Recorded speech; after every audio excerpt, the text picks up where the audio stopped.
నాడు నేడు కింద ప్రతి స్కూల్కి కూడా సర్వశిక్ష అభియాన్ కింద డబ్బులు వచ్చినాయి కేంద్ర ప్రభుత్వం నుంచి. మధ్యాహ్న భోజన పథకం డబ్బులు కేంద్ర ప్రభుత్వం అందే.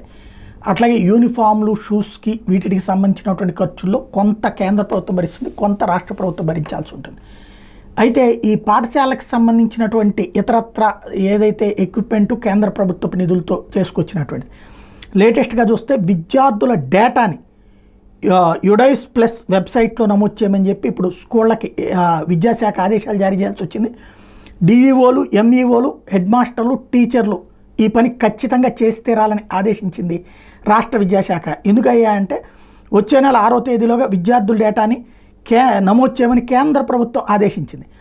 ఈ డేటా ఆధారంగా విద్యార్థులకు మధ్యాహ్న భోజనం, అల్పాహారం, బట్టలు, పుస్తకాలు, స్కాలర్షిప్ కేంద్ర ప్రభుత్వం ఇస్తుంది. ఇందులో నమోదైనటువంటి వాళ్ళకే కేంద్ర ప్రభుత్వం ఇస్తుంది. అంటే మోడీ సర్కార్ ఇచ్చేటటువంటి గిఫ్టులు పాఠశాలలకి నేరుగానే నిధులు అందుతున్నాయి అన్నది సాక్ష్యం.